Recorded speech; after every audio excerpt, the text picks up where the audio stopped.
my son was born in Reading Hospital. He had some issues with his heart conditions. I think it's something very. This is one of the term I don't remember, but it's something to do. The heart palpitation is very, very high, so I had to take break from there. And again, it was very tough time for her. What's up, lovely people? Welcome back to another video right here on Entrepreneurial Podcast Club. I'm your host, Mr. EPC. Give a big, massive round of applause to my very special guest, Muhammad. So, welcome to the show first and foremost. Thank you very much for your time. Pleasure, yeah, thank you. So, you've got a company called Fresh Breeze Environmental Limited. So, do you just want to tell the viewers a bit about your company? Right. Thank you very much for inviting us, and it's great to be with the APC today. Yes, Fresh Breeze Environmental is environmental consultancy. Basically, we have a mission to promote air quality, healthy environment, healthy atmosphere for the people, and sustainable life. With some of the values, I would like to say that we work on sustainability, improving people's life, our atmosphere, as well as innovative and expertise for the people, the solution-based consultancy we offer. Okay, fantastic. So in terms of your clients, who are the clients that you're aiming with your business? Right. As we are environmental consultancy, basically what our role is, anyone from medium to large development, when they put their application in, they have to submit some of the environmental reports. Part of that is air quality report, dust and odor assessment that we offer from Fresh Breeze Environmental. So the ideal clients are property consultants, planning consultants, architects when it comes to design, and national policy framework also advise that at the first stage you should consult with air quality when going to the design. So any developer, property related people, anyone interested in property and they have anything to do within planning permission, or they need indoor air quality, they are the ideal clients for Fresh Breeze Environmental. Okay, so in terms of the clients, is it just people that are building up properties from the ground up, or is it also, let's say someone's converted the property into a HMO or into flats, are those your kind of customers as well that you're aiming at? Ideally, what I would say that air quality is for everyone. Any living organism, or either that is habitats that are human beings in a society, they need fresh air, and we provide a solution-based consultancy for indoor air quality and outdoor air quality. It might be someone having some issues inside their development when they're going for HMOs type of things. Mostly I would say that if someone is having some development near the urban areas, that is the most likely that they need air quality assessment. Otherwise, awareness is important, indoor air quality is important, alike for both. Either they are developing anything or they're living in house without development or without any planning application related queries. Okay, fantastic. So you mentioned the indoor and outdoor. So what are the different types of, what are the differentiations between indoor and outdoor? Indoor, I would say, if you are living inside, what we do, we have to clean appliances for the cleaning purposes, number one. Second, washing, and the third one, carpet cleaning or stuff. We use number of sprays. They contain aerosols, and they are really toxic for human health, as well as mold is one of the most likely thing which people face. If we are aware of these things, life is much easier. Like asthmatic people, I have got number of examples where I had to deal with the things. We went monitor the environment there, and just one little thing that please don't take don't have carpets in house, and you will have a healthy life. It did work for a number of people because cleaning is easier, as well as I would like to emphasize again that spray we use, they are not that healthy as we think of. Even they are like odorless sometimes, but we need good ventilation within the house. Number one, that is the indoor air quality. Now, if you come to outdoor air quality, anything related to premises outside our houses, developments, anything related to roads where the vehicles are there. If you are living nearby any farm, that is something emission comes from in the form of odor. If we live close to road, that's the vehicle emissions, and they just transform through the air. So that is outdoor air quality. Okay, fantastic. Thank So let's go into a bit more detail about that. So in terms of, let's say somebody's bought a plot of land and they want to build, let's say, 4 houses or 4 dwellings on that piece of land, how would you test the air control? Are there specific devices that you use to measure that? Basically, what we offer from Fresh Breeze Environmental, we are desktop study. So if someone comes, it depends area to area as well, size of the property. Then again, there are local authorities considered air quality management area. These areas are the one which are heavily polluted, or they are exceeding the threshold amount of any pollutant, which are NO2, PM10, PM2.5, and we are very much concerned about that. Recently, we had an update yesterday that by 2030 we will be having a quarter of that levels. So it's going to be very, very strict and good for the community. So what I would say that sometime we have to monitor if there are no data available. Otherwise, we just take the data from local councils. They monitor air quality within their administrative boundaries. We take that data, then compare with the real-time monitoring levels, or we do desktop study with that, and we see either they are exceeding the threshold value. If they are, then there are mitigation steps. Mitigations are required. Otherwise, we write eco-friendly best practices, and not everyone needs air quality assessment. So there are different features which are designed by Institute of Air Quality Management, and the guideline is available on our website. Okay, so we'll put the link and all the other social media links in the description box below. So if you are a developer and you are looking for air quality control assessment regarding your development or any other type of property that you got, then please do reach out to Muhammad. Thank you. Yes, sure. Yes, we can offer free 30-minute obligatory service to anyone who needs any clarification on these things. Air quality assessment is something confusing about HMOs to large developers, or but anyhow, we offer 3-minute obligatory calls. Anyone can just ring us, or write us, or come to us. Happy to discuss. Okay, fantastic. So in terms of your company, how long have you had it for? Yeah, that's an interesting question. I have been in the industry for last 11 years, and due to some unforeseen conditions, circumstances, I had to take a brave decision.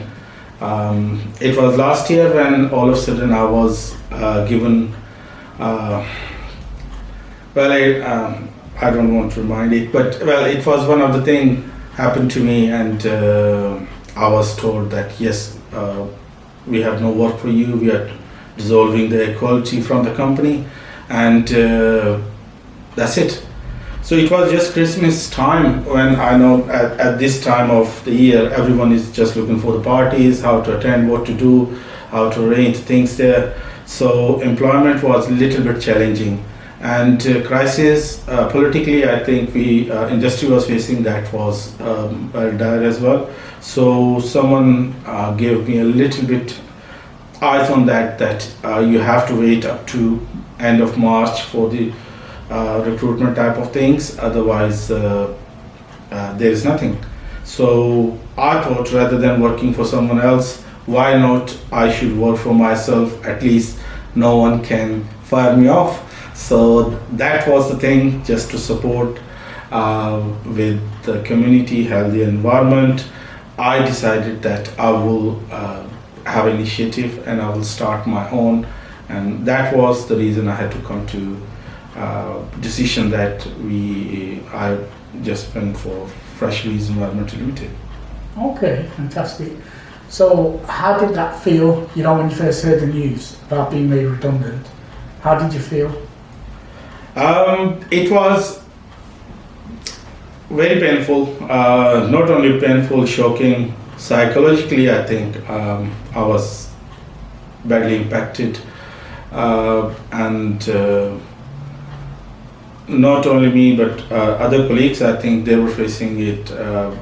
Well, someone said, we have to save the company and we have to sacrifice the staff. So unfortunately, that was the one time I would say I had our family, I've got kids, I had to feed them, I had my own things to do, and all of a sudden on Friday everything was perfect, holiday, go home early, and on Monday morning 9:30 I got a call, we are just cancelling the contract, or we are unfortunately we can't go along further. So yeah, that was very challenging time, but again things we have to look at that, yes, we first, me first, or how I can survive. So I took decision that if I go down or I lose the hope, the thing's gonna be disturbed. So I started, yes, this is a time, let's go for that. I appreciate my peers, I appreciate my colleagues. They really helped me to think on family as well. They supported me that yes, go for it and you will make it. And I'm very happy that yes, that was a correct decision, and we are everywhere now. Okay, fantastic. Thank you. So in terms of that company, how long were you there at that company?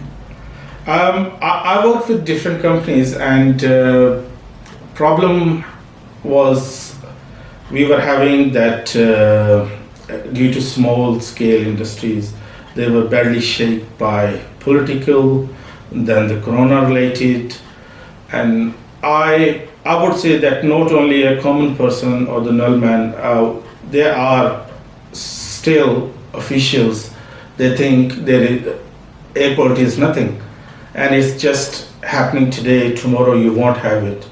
I remember having this discussion with some of my senior directors in previous roles where I was talking, yes, we need to look for it, we need to put more efforts, how we can make lives better. And I got response. Now, it just appeared within next 2-3 years, you won't see air quality nowhere, so we are not happy to invest.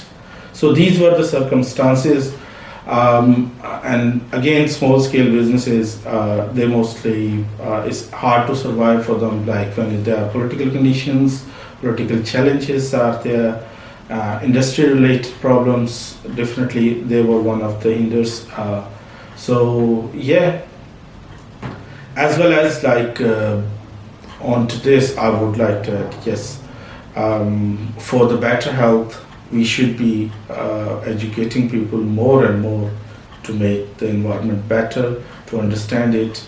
And ideally, I would like to add one more thing, that challenges we have, normally client comes, hello, we need air quality report and we need it by tomorrow. It's not going to happen. Now it's a certificate, all you need to do is just write it down. Now it's not a certificate, we have to go for local council, local authorities data, we have to see if they are monitoring, if they have monitored there, if there is data available on government website as a background data, site related information. Then the key thing is transport data. Transport consultant is the main part of air quality reports, so we have to look at everything. So it takes good 2 to 4 weeks. We can prioritize the work if data is available. However, it may take time. So these are the challenges we have to face. Okay, fantastic. So you mentioned quite a few challenges there. What has been the biggest challenge? Yeah, a number of challenges when you come across to air quality. Number one is I always say awareness is between the people, among the people, and within the communities as well as on higher level as well.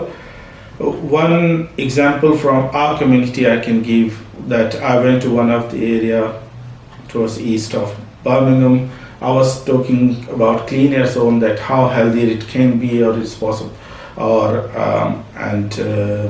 how this can make impact on our lives or something. And the response I got, oh yeah, I know it's all about £8.50 something. All you need to just give, they just penalize you there. It's not.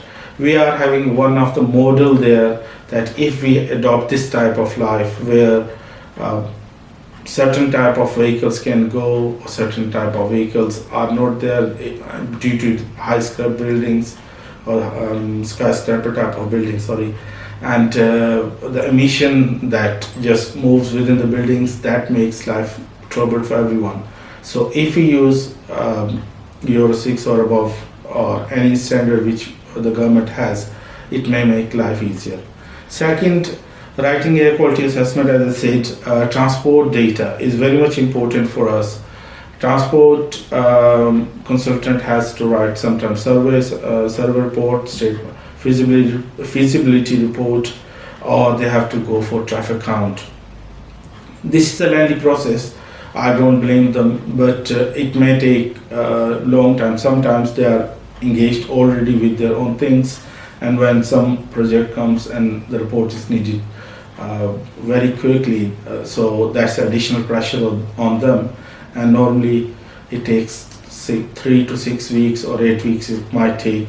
That is why sometimes air quality assessment reports are delayed, and we are blamed for that. However, there are factors which we need to consider. Yeah, I hope this will help some people understanding it. Okay, fantastic. So, where were you born and bred? Yeah, I was born and bred in Pakistan. Early life of, well, I would say most of the life I passed in Hyderabad, which is part of South Sindh, next to Karachi. I passed my education from there. Well, most part of my life is there anyway. I did my education there, then uni, then I went to service as well. I have served there as a police officer for 5 to 7 years. My father was in railway, so that made us to migrate from Punjab to Sindh area. So we lived there, but now back to the native land, which is native town in Sialkot. So I came here. Why? The thing is, police was excellent for me. I had like good officership there, good performance, good everything, but unfortunately system is not good, or due to system I had to look for further opportunities. So I came to United Kingdom back in 2007. So I started my journey as a student, then learning on a number of things, did some of the diplomas, then moved to customer services roles. I worked as an onboard manager for trains, but it was something every day, a same routine. You wake up either early or late, but you have to do the same sort of task, something. Plus progression wasn't there, so I had to move back from there. I decided to have my education again. After 13 years, formal 13 years gap, I think I started my master's degree from University of Birmingham. It was air pollution management and control back in 2014-15. And from there, like, I started my career in air quality. I have been lucky that I have served for a whole country. like started my roles from Reading, Eldermaston, which is like further 20 miles down south Reading, and Manchester, Newcastle, Chester, Milton Keynes, Norwich, and now Birmingham.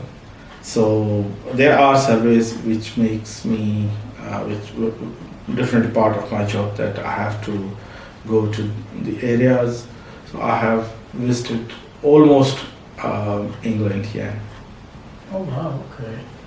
So when you mention all those areas, is that where you were staying whilst you was working? Yeah, that is because before 2017, flexible type of working wasn't that much available. But being in Manchester with one of my director, I requested that I want to go for flexible working, and I started flexible working back in 2017. It was pre-COVID time, but working at my own as a solo and working with team, I've got both experiences. I love to be with teams when there are socials and you see them in office having giggle, and yeah, that is one of the thing. But I was having like one of my residents close to my office. I always say that there is no excuse for being late from work. So just because of that, I had like all time two accommodations: one for my office or workplace, and second my home where I had to look after my kids. There were like number of challenges as a family. At the start of my journey in air quality, it was very difficult that my son was born in Reading Hospital and Royal Berkshire Hospital. Yeah, so he had some issues with his heart conditions. I think it's something very. This is one of the term I don't remember, but it's something to do. The heart palpitation is very very high, so I had to take break from there, and again it was very tough time for me that I had to say goodbye to my career. We've been at Oxford Hospital for 6 months. Thanks to Oxford Hospital for that, and yeah, touch wood, my son is fine, so I'm back to routine now, definitely in my air quality field. Yeah, but there was a gap for I think almost 1 year. Yeah. Okay, fantastic. So a big shout out to all the nurses and doctors that are doing an amazing job. Absolutely, absolutely. I would say yes, it is. Not only means we remember NHS heroes during this tough time in pandemic, but as well as all time they are working effortlessly, and that's a great shout out to them. Yes, sure. Yeah, okay, fantastic. Thank you. So let's say someone's watching this and they're looking to go into business. What advice would you give them based on your experience? Yeah, there are interesting stories. Well, it requires big heart, number one. A time when your own colleagues or friends or peers, there are some people, they always push you down or try to push you down, but I'm lucky that most of the people I spoke or I have connections with, they are very very helpful. They give me always the best advice, and the one thing is consistency. You need to be on your route all time. There are times when you feel quite low, and there are times when you think, yes, this is a very difficult journey, but again, determination is there. You have to be very positive all time, and it makes your journey easier. So all I would say, yeah, make yourself ready, go for it. Doesn't matter which business, which sector is that. All you need to do, determine, be positive, and you can do it. That's it. Okay. So you mentioned there about people, dragging you down. How do you block all of that out and just stay motivated? Yeah, interesting one. I would like to add something on this that